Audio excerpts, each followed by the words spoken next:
Herzlich willkommen bei Puls. Heute aus einem der grössten Spitäler der Schweiz, aus dem Unispital Zürich. Und zwar sind wir hier an einem Ort, wo es wirklich ans Leben geht, auf der Intensivstation. Hier kommen die Menschen, die in einem kritischen Zustand sind, sei es nach einem Unfall oder weil sie schwer krank sind. Wir bekommen also Einblick in eine Welt, die einem sonst verborgen bleibt, und haben während Wochen den Alltag auf der Intensivstation beobachten. 7:30. Wir sind mit dabei an der Morgenvisite. Es ist viel passiert in der Nacht. Das Ärzteteam macht sich ein erstes Bild.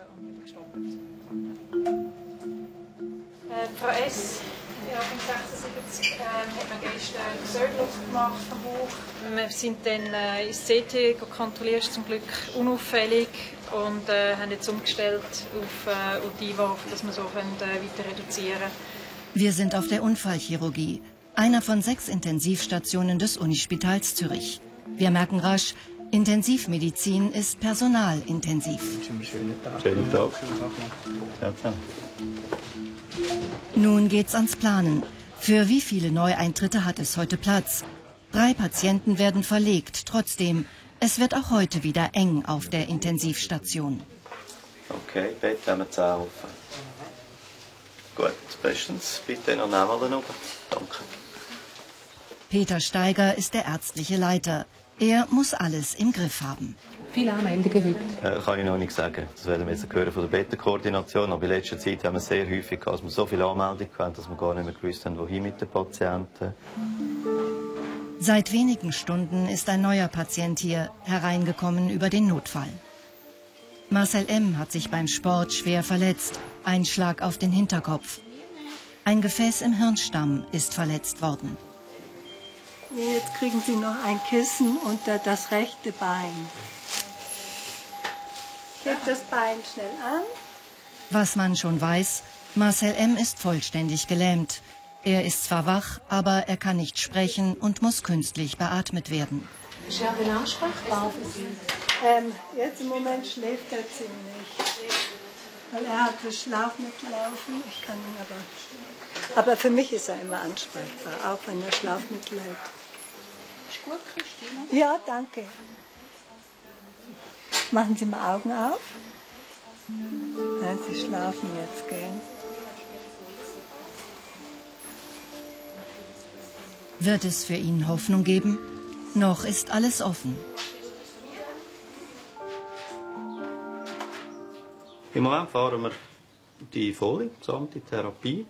Wir kommen jetzt sicher noch mal alle zusammen, also Neurologie, wir von der IPS, schauen noch mal, wie das aussieht, ob es ein Erholungspotenzial gibt oder nicht, und reden ganz offen mit dem Patienten und mit den Angehörigen. Nicht nur für die Unfallchirurgie ist Peter Steiger verantwortlich, auch für die Station für schwer Brandverletzte. Es ist die einzige solche Abteilung in der Deutschschweiz. Die nächste Sitzung. Guten Morgen, fangen wir an. Bett 1. Wir sind dabei am interdisziplinären Rapport. Jeder Patient wird besprochen. Seine Psyche, seine Therapie, selbst seine Ernährung. Gut, und dann, last but not least, Bett 6. Kreislaufmäßig ist er stabil, Hyperton, unter der antihypertensiven Therapie. Er hat seinen Kugelhopf im Zimmer, wo er immer ist. Und also ich denke, in ein paar Tagen wird er seinen Bedarf abdecken können. Die Rede ist von diesem jungen Mann. 18 Jahre alt, seit 6 Wochen auf der Station. 4 davon lag er im Koma. Ich bin in der Nacht, ich weiß nicht wieso, zur Nacht um 2 oder um 3, bin ich über das Zuggleis gelaufen und wollte eine Abkürzung zu mir einnehmen. Bin dann auf den Zug hochgeklettert und bin dann mit dem rechten Arm so in die Nähe von einer Stromleitung gekommen. Und dann hat es einen riesen Knall gegeben. Und dann bin ich auf dem Zug hinten runtergefallen. Aber von dem weiss ich gar nicht mehr. Ist mir alles erzählt worden. Der Starkstromunfall hat bei ihm 40% des Körpers verbrannt. Starkstrom ist das Problem, dort muss man nicht einmal unbedingt drankommen, sondern man kann einfach in die Nähe kommen und nachher kann sich ein Lichtbogen entwickeln, wo der Strom nachher fließt. Und das Problem vom Strom ist, der geht nicht unbedingt nur außen über die Haut rein, sondern der geht eben über die inneren Strukturen, den Knochen auch ab und verbrennt den Körper zusätzlich von inwendig. Wie zerstörerisch Strom sein kann, Peter Steiger zeigt uns Bilder des Patienten aus der Anfangszeit. Das ist sein rechter Arm, der eben stark verbrannt ist. Man sieht, dass da schon einiges von der Muskulatur fehlt. Die Haut ist weg, ist noch ödematös geschwollen. Man sieht da aber bis zu den inneren Strukturen. Das ist jetzt schon eine sehr tiefe Verbrennung, oder? Da, wo man jetzt hier sieht. Ja, das ist halt leider typisch bei Starkstromverletzungen. Ja. Von all dem hat der junge Mann wenig mitbekommen. Umso mehr seine Angehörigen. Sie sind die Mami von dem jungen Mann. Wie war das, als Sie zum ersten Mal hierher gekommen sind? Das war eine sehr schwierige Situation, weil zum einen hat man das Gefühl, man sei total unter Schock, man funktioniere einfach und kann es gar nicht richtig realisieren und wahrnehmen, was da überhaupt passiert ist, weil es hat so etwas sehr Abstraktes an sich gehabt, wenn einem jemand sagt, ihr Kind hat einen schweren Unfall gehabt. Und als ich in das Zimmer hineinkam, auf die Intensivstation, ich habe meinen Sohn nicht wiedererkannt. Er war sehr aufdunsen und dick bandagiert. Und mein Körper hat sich da irgendwie wie verweigert, oder mein Geist, zu realisieren, dass das wirklich mein Kind ist, das da liegt. Ich kann mir vorstellen, man ist ja dann völlig gefangen in dem. Also, ich weiss nicht, sind Sie dann Tag und Nacht auch vor Ort gewesen, oder hat man überhaupt noch sich können lösen? Er war ja lange im Koma und es hat von Anfang an geheissen, solange er da ist, schwebt er in Lebensgefahr eigentlich. Und ich war ein bisschen überfordert in der Zeit, als er im Koma war. Weil wir sind so tempelnd gsi, ich konnte nichts machen und sonst ist das immer so ein bisschen der Löwenmuttertrieb, sage ich dem, dass man einfach alles zum Weg ausschaufeln für sein Kind und schauen, dass es ihm gut geht. Und da hat man einfach nur daneben stehen, mit jemandem reden, der keine Antwort gibt und latent im Hinterkopf zu haben, vielleicht verwacht er gar nie mehr. Jeden Tag neue Schicksale. Eine junge Frau wird notfallmäßig eingeliefert. Gut, sag mal frei. 1, 2, 3. Die Patientin liegt im Koma. Ihr Zustand ist kritisch. Als wir sie übernommen haben, von der Lunge her, sind sie intubiert, expiratorisches CO2 von 8 gehabt. In den Gasen ein pH von 7,1 mit einem CO2 von 10,1. Die Patientin kann nicht mehr selber atmen. Diagnose: bakterielle Lungenentzündung, eine Pneumokokkenpneumonie. Sie ist am Beatmungsgerät und ihr Blut wird über eine Maschine mit Sauerstoff versorgt. Ohne diese Maschinen wäre sie bereits tot. Das Team um Peter Steiger ist besorgt. Scheint einigermaßen stabil zu sein, oder? Hat Blutdruckunterstützung. Ist schon höher als jetzt gerade, aber so im mittleren Ausmaß. Anscheinend ist sie einigermaßen oxygenierbar, das heisst, man bringt Sauerstoff rein, jetzt über die Lunge, das System. Und jetzt haben Sie die Frau ist über den Berg? Nein, über den Berg ist sie noch lange noch nicht, aber es ist jetzt mal ein erster Eindruck, wo man muss sagen, sie ist einigermaßen stabil und das ist schon mal gut. Ein erster heikler Schritt steht bevor.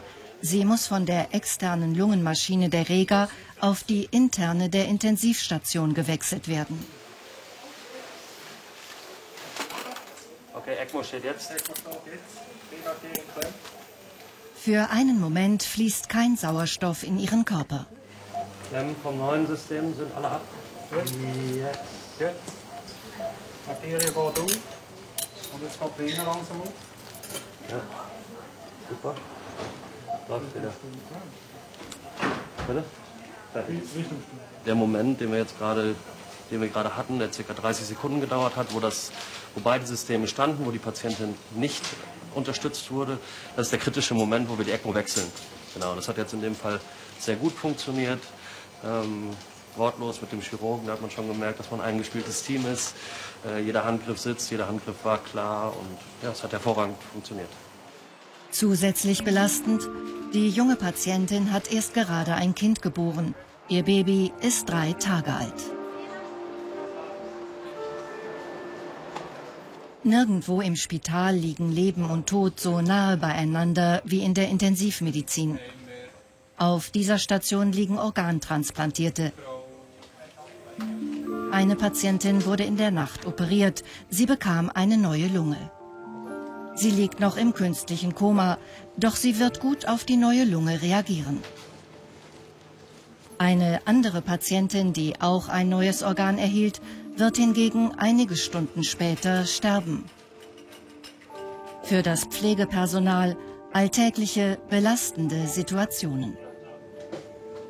Gibt es so Situationen, wo Sie sagen, da komme ich an Grenzen? Ja, sicher. Jeden Tag einmal. Schon? Mhm. Aber auch das lernt man, damit umzugehen. Es ist menschlich, an Grenzen zu kommen. Wie ist das für Sie, Herr Steiger? Kommen Sie auch an Grenzen? Sie sind jeden Tag von diesen Schicksalen umgeben. Ich glaube, für die Ärzte ist es ein bisschen einfacher, die ganze Sache, weil die nicht 24 Stunden pro Tag am Bett stehen. Wir sehen zwar mehr Patienten, das Pflege ist vor allem mit 1 bis 2 Patienten beschäftigt, aber wir sind nicht stationär die ganze Zeit an einem Bett. Man sollte nicht zu fest mitgehen mit diesen ganzen Schicksalen, weil man schlussendlich emotional viel zu fest mit involviert ist und schlussendlich Entscheidungen fällt, die einfach nicht mehr objektiv sind. Das ist gefährlich. Darum sollte man ja nie eigene Familienangehörige behandeln. Das ist ganz wichtig, da geht man anders mit. Also man versucht dann zu abstrahieren und für den Patienten möglichst das Beste machen, was in seinem Sinn und Willen ist. Und wenn das Ziel ist, dann kommt man auch ein bisschen vom Emotionalen weg und schaut, dass es dem Patienten möglichst gut geht. Also das heisst, Sie nehmen dann am Abend oder nach Feierabend auch nicht einen Haufen mit heim. Sie können dann da auch Distanz gewinnen. Ich habe das Glück, ja, dass ich das meiste da lassen kann. Aber es gibt immer wieder so 4, 5 Schicksale im Jahr, wo man wirklich länger nachgehen. Also länger heisst vielleicht einen Monat oder 2. Und nachher ja, wird man halt einfach von den Nächsten wieder in Anspruch genommen. Einen Tag später. Die Untersuchungen beim 42-jährigen Marcel M. sind abgeschlossen. Er wird sich nicht mehr bewegen können und auch nie mehr sprechen. Was ist die Diagnose bei ihm jetzt? Ein Locked-in-Syndrom. Ja. Das heisst, im Hirnstamm ist eine Läsion. Und es ist so, dass dort halt all die Bahnen durchgehen, die er schlussendlich willkürlich kann, bewegen kann. Und kann durch das nichts anderes machen, als jetzt eben die Augenkommunikation, wenn man so möchte. Locked-in heisst, er ist eingeschlossen. In seinem Körper, genau. Und nimmt alles wahr? Ja, nimmt alles wahr, er ist wach. Die Augen bleiben seine einzige Möglichkeit, sich mitzuteilen. Können Sie mir mit einmal Augenzwinkern für Ja antworten oder zweimal für Nein? Jetzt nochmal einfach einmal oder zweimal zwinkern. Schwierig. Was heißt das? Wir haben abgemacht, einmal blindes heisst Ja, zweimal blindes heisst Nein. Und das klappt meistens. Wenn es nicht klappt, dann liegt es meistens daran, dass er gerade ein bisschen Schlafmittel bekommen hat. Jetzt gerade vorher hat er bekommen.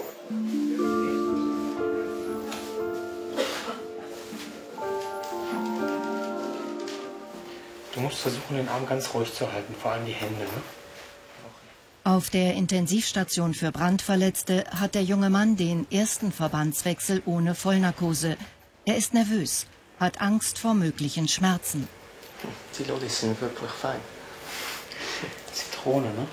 Das einzige Medikament, das fein ist da. Der Lutscher im Mund ist ein Schmerzmittel, 100-mal stärker als Morphium.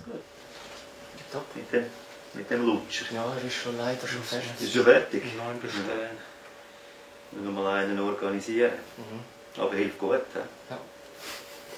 Ja, das ist gut, super. Auf der Intensivstation für Brandverletzte sind Schmerzen ein großes Thema. Insgesamt bekommt ein Patient bis zu 30 verschiedene Medikamente, nicht nur gegen die Schmerzen. Meistens ist es so, dass die Patienten, wenn sie jetzt Wochen, die sind teilweise Monate oder bis zu einem Jahr bei uns, dass wenn wir dann die so weit kommen, dass mit diesen Mitteln zurückgehen können, dass da auch eine Entzugssymptomatik gekommen ist, wo wir dann wieder behandeln müssen und halt langsam zurückgehen mit diesen Medikamenten. Am schwersten betroffen der rechte Arm. Spürst du das? Mit ihm kam er der Stromleitung am nächsten. Wir haben lange Angst gehabt, ob wir den Arm halten können oder nicht, ob man amputieren muss, ob das gut kommt. Und wir sind jetzt in der glücklichen Phase, dass er den Arm behalten kann und dass man sogar gewisse Strukturen wie Nerven, wie gewisse Sehnen hat können retten und durch komplizierte Operationen durch unsere Wiederherstellungschirurgen und Handchirurgen hat können machen, dass er sogar eine gewisse Funktion wird haben, wieder vorne an der Hand und eine gewisse Sensibilität. Bei Brandpatienten müssen jeden zweiten Tag die Wunden gereinigt werden. Nur so können lebensbedrohliche Infektionen verhindert werden. Für Pfleger und Betroffene ein heikles Unterfangen. Geht's? Schon gut, aber schon nicht. Für den jungen Mann beginnt schon auf der Intensivstation die Auseinandersetzung mit seinem veränderten Körper. Ich denke schon recht in die Zukunft, weil ich habe viel trainiert vor dem Unfall. Und jetzt auch mit dem verletzten Arm wird das nachher nicht mehr so gut gehen. Das sind oft so Sorgen, die ich mir ein bisschen mache. Ich muss auch zum Beispiel nach einem Jahr muss ich mindestens schauen in der Sonne, muss immer ein T-Shirt haben, nicht auf meine Haut geschützt ist.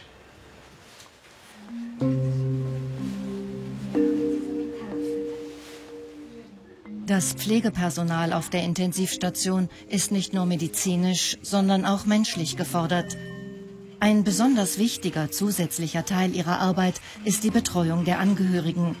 Sie sind in einem absoluten Ausnahmezustand. Für sie steht die Welt still.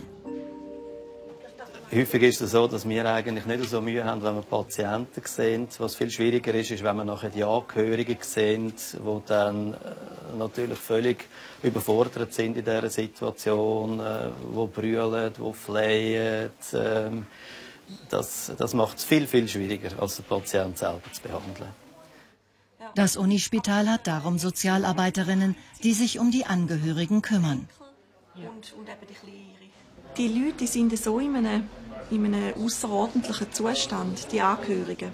Wenn jemand auf der Intensivstation liegt, den sie gerne haben, dass ihnen das Leben ein bisschen entgleitet. Und ich versuche das im Auge zu behalten, damit sie handlungsfähig bleiben, damit sie genug Kraft haben, die lange Zeit zu überbrücken oder überhaupt da zu sein für ihre Angehörigen. Sozialarbeit ist wichtig auf der Intensivstation. Martina Götsch-Heuberger etwa half auch der Mutter des jungen Brandverletzten. Sie hat mich so in dieser Zeit ein bisschen betreut, weil, wie gesagt, man ist im totalen Schockzustand, man funktioniert einfach, aber der Körper meldet selber kein Bedürfnis mehr an. Also man spürt zum Beispiel kein Hungergefühl. Also ich bin täglich gefragt worden, ob ich auch wirklich schon etwas gegessen habe. Und man hat dann immer gerade etwas zu trinken in die Hand gedrückt bekommen, kaum war man neu gewesen. Also die sind so wie sehr geübt im Umgang mit Angehörigen von Brandverletzten. Aber Sie kümmern sich auch um die Angehörigen am USZ. Ja. Was braucht man dann besonders, wenn man in so einem Zustand ist? Vor allem jemand, der einem Fragen beantwortet. Weil es spucken so viele Fragen in einem um und so viele Unsicherheiten und Ängste. Und trotzdem muss man irgendwie weiterleben und sind es vor allem dann medizinische Fragen, die Sie hatten? Sehr viele medizinische Fragen, ja. Ja, also auch versicherungstechnische Fragen, da hat man auch Unterstützung bekommen. Aber es sind schon in erster Linie medizinische Fragen gewesen. Am anderen Tag Chefvisite bei ihrem Sohn. So, wie geht's? Geht so. Geht so? Zum ersten Mal aufgestanden jetzt wieder. Aha. Noch ein trümmelig, ja, das ist der Kreislauf, oder? Sie sind sich jetzt daran gewöhnt, immer im Bett zu liegen, Kopf teilweise ein bisschen hoch und jetzt aber plötzlich steil. Das muss sich das Herz wieder daran gewöhnen, so fest zu pumpen. Auf der Verbrennungsstation liegen die Patienten oft monatelang. Manche strikt isoliert wegen Keimen. Heutzutage werden Patienten behandelt, die bis zu 90% ihres Körpers verbrannt haben. Nebenan wird eine ältere Frau für eine Hauttransplantation vorbereitet. Sie ist schwer verbrannt. Ein Wunder, dass sie noch lebt. Wir haben neue Behandlungsschemata eingeführt. Es wird ein bisschen anders operiert. Und tatsächlich, so eine Patientin, vor 3 Jahren wäre sie gestorben, beziehungsweise wir hätten wahrscheinlich gar keine Therapie angefangen, weil es so aussichtslos gewesen wäre. Und unterdessen ist es so, dass wir auch sehr schwer verbrannte Patienten können am Leben erhalten, beziehungsweise am Schluss sogar die Rehabilitation schicken. Im Operationssaal ist es stickend heiß, fast 40 Grad. Die Patientin wird zusätzlich mit einem Heizkissen gewärmt, damit der Körper mit all den offenen Wunden nicht auskühlt. Heute erhält sie eigene Haut transplantiert vom Oberschenkel. Eine hauchdünne Schicht wird entnommen, ein Zehntel Millimeter dünn. Die Patientin ist in Vollnarkose, sonst wäre dies eine sehr schmerzhafte Sache. Dabei seien Schmerzen, sagen die Spezialisten, bei Brandverletzten meist ein gutes Zeichen. Typischerweise tut das am meisten weh dort, wo man die Haut nimmt und nicht dort, wo man es her tut. Ja. Auch viele Wochen später beschwert sie sich manchmal noch, dass das dort am meisten weh tut. Ja. Ja, es ist einfach empfindlich. Ja. Je nachdem, wie tief die Verbrennung ist, Patienten können auch sagen, es tut gar nicht weh. Und für uns ist das ein Alarmsignal, weil dann ist es tief verbrannt, weil die Nerven auch kaputt sind, es tut nicht weh. Wenn Sie sagen, es tut wahnsinnig weh, ist das für den Patienten vielleicht schlecht, aber für uns gut, weil das heisst, es ist oberflächlich. Und das ist halt sehr oberflächlich und das tut sehr weh. Es ist wichtig, möglichst viel Abdeckfläche aus der entnommenen Haut zu gewinnen.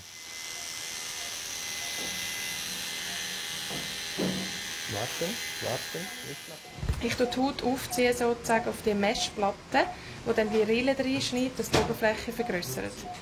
Das Gewebe wird schließlich auf die doppelte Fläche gestreckt. Ja, logisch. Okay, jetzt weiter. Schau, stopp. Ja, ein Stückchen nach oben. Ja. Ist immer gut schauen. Okay.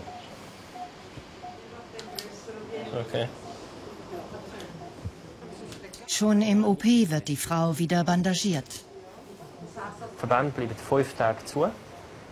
Ausser es hat jetzt schwerwiegende Zeichen, dass irgendetwas nicht in Ordnung ist, wenn es durchdrückt oder stinkt oder es ist das Fieber überkommen. Aber prinzipiell bleibt es 5 Tage zu.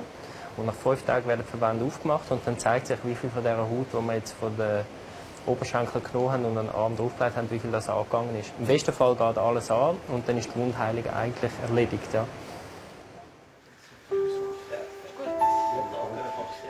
Die junge Patientin, die gerade erst ein Kind geboren hat, kämpft immer noch um ihr Leben. Sie ist weiterhin im künstlichen Koma. Ihre Familie hat Angst um sie. Es ist der 3. Tag. Noch immer ist sie an der externen Lungenmaschine. Täglich wird die Lunge untersucht. Bis jetzt zeigte sich keine große Veränderung. Doch heute erstmals ein Lichtblick.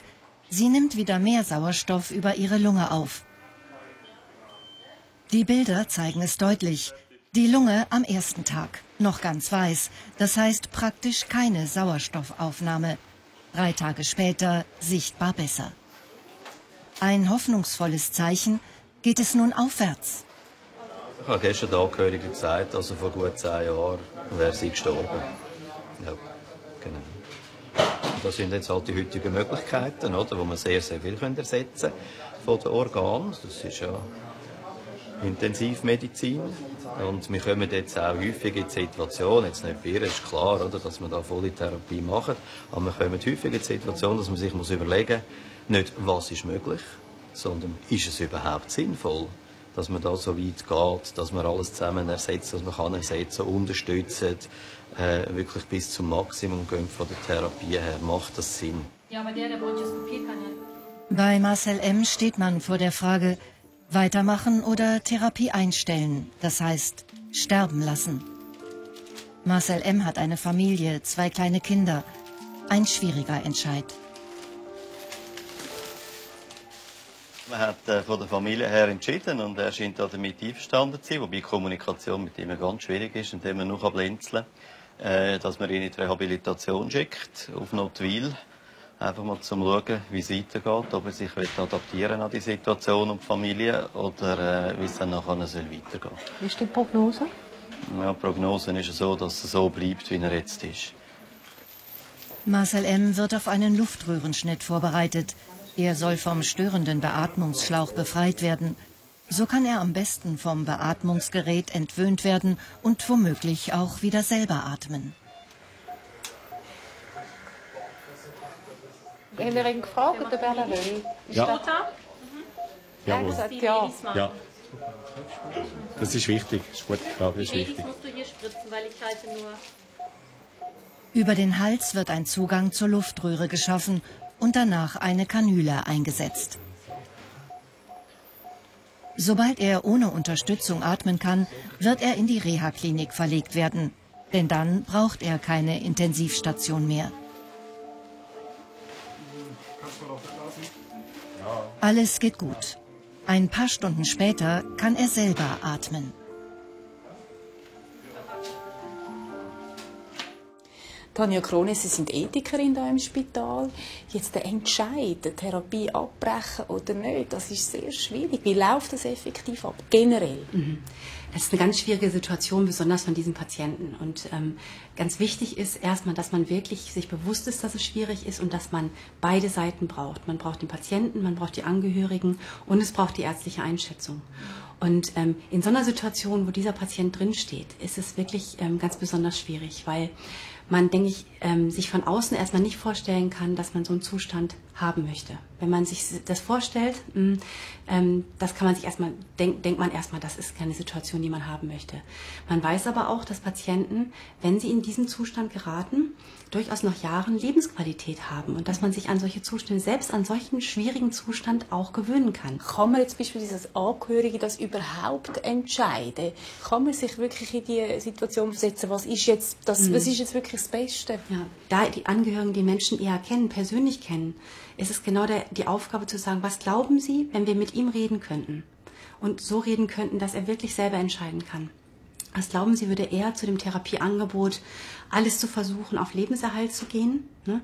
Oder sagen, es ist in Ordnung, die Situation ist so, dass ich diese Art von Lebenserhaltung in dem Zustand für mich nicht wollen würde. Es ist in Ordnung für mich, dann ein würdevolles Sterben zu haben. Das ist genau eine Entscheidung, die kann man nicht medizinisch treffen, sondern da brauchen wir eben diesen Wertentscheid. Und der ist schwierig. Aber ist es dann nicht gleich in den meisten Fällen so, dass man vielleicht einfach gleich das weiterführt, weil man es einfach nicht schafft? Genau. Und das ist wirklich, was man dazu sagen muss. Man weiß, wenn man nicht vorzeitig spricht und wenn man diese Gespräche nicht begleitet und unterstützt, dann neigen Angehörige dazu, weil sie sonst das Gefühl haben, ich bin schuld, dass mein Angehöriger gestorben ist, neigen dazu eher zu sagen, bitte machen Sie alles. Das ist so. Aber die Schwierigkeit ist eben, alles heißt ja nicht, dass der Patient es schafft. Und man kauft sich damit ein, dass es möglicherweise eine Leidensverlängerung ist. Jetzt angenommen, der Ärzte wären dafür, dass man die Therapie abbricht. Die Angehörigen sind dagegen. Was passiert? Wer entscheidet? Wie kommt das raus? Also wichtig ist zu sagen, wir dürfen, wenn wir als Arzt, als Behandlungsteam sicher sind, dass die Therapie nicht mehr zum Ziel führen kann, dann dürfen wir eine Therapie auch dann abbrechen, wenn Angehörige dagegen sind. Das ist grundsätzlich so. Wir müssen keine Therapien anbieten, die medizinisch nicht sinnvoll sind. Bei Marcel M. zucken die Muskeln, aber davon spürt er nichts. Ich fange es jetzt an vorbereiten für den Transport in die Rehabilitation auf Notwil. Mal ein paar Infusionen abhängen und Ernährungssonde. Alle haben entschieden, dass die Maschinen nicht abgestellt werden. Er wechselt heute nach 12 Tagen in die Langzeittherapie. Ich interpretiere es eigentlich als etwas Positives. Es geht einen Schritt weiter Richtung Rehabilitation. Also die Akutsituation ist jetzt eigentlich dann wie abgeschlossen und es geht Richtung Aufbau. 1, 2, 3. Eine spezielle Therapie für Locked-in-Patienten gibt es nicht. Bewährt hat sich alles, was die Wahrnehmung schult.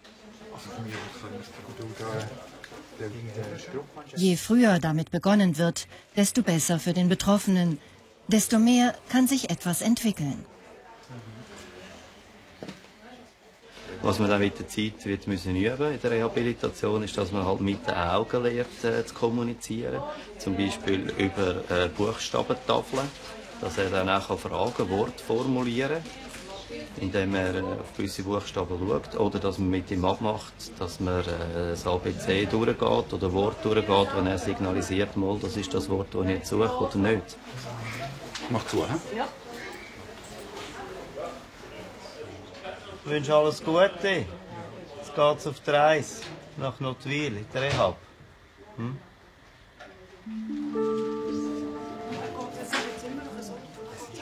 In der Reha wird man mit Marcel M. das Maximum vom noch Möglichen trainieren. Von Menschen und Geräten wird er jedoch immer abhängig bleiben.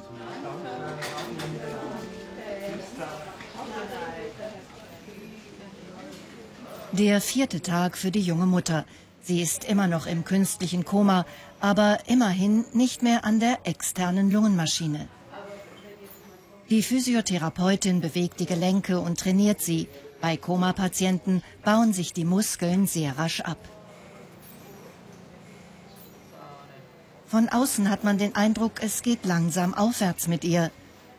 Auch die Blut- und Sauerstoffwerte haben sich erholt. Entschuldigung. Jetzt will man sie langsam aufwachen lassen. Gut.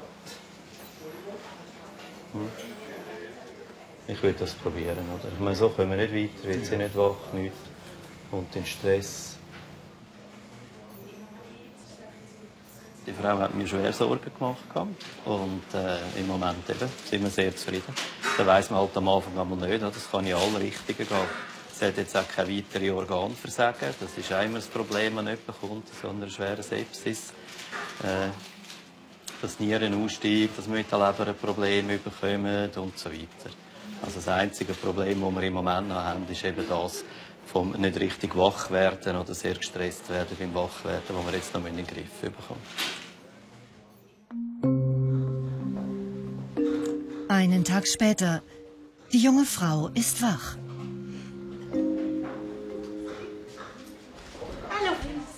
Ich wollte gerade sagen, ich habe sie nicht nur am ersten Tag betreut.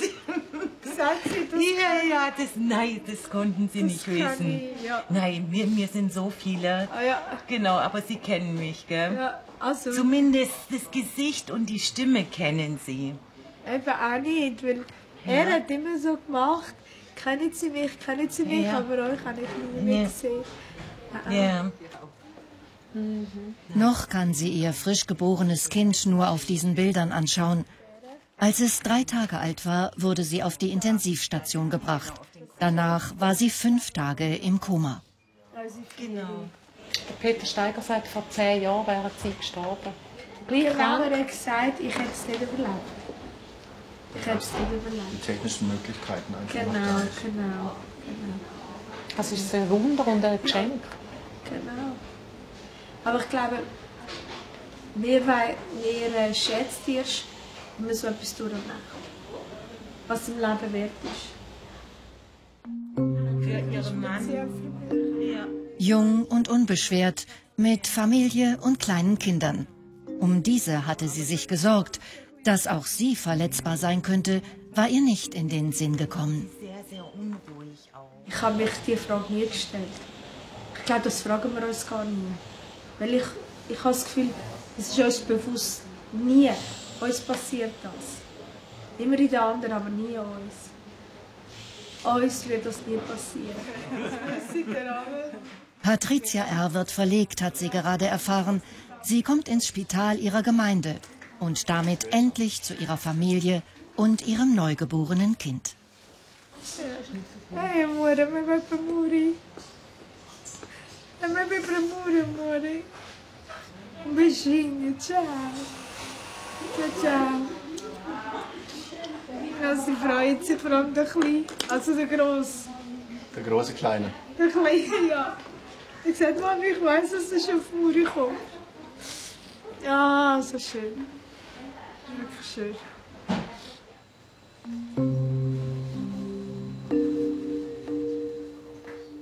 Der junge Mann von der Intensivstation für Brandverletzte ist unterdessen in der Normalabteilung des Universitätsspitals. Er hatte Zeit, über die letzten Wochen nachzudenken, als er dem Tode nah war. Ich will leben, unbedingt. Da bin ich schon sehr froh. Weil auch, es haben sich sehr viel Sorgen gemacht, meine Kollegen, meine Mutter vor allem und die ganze Familie. Und das will ich ihnen eigentlich nicht antun. Und auch ich selber. Ich bin froh, dass ich noch lebe. Und ich nehme die Schmerzen und alles sehr gerne auf mich. Ja. Ich denke auch, dass ich das gut packe. Bin jetzt immer optimistisch geblieben. Ich denke auch, dass es sehr wichtig ist in so einem Moment.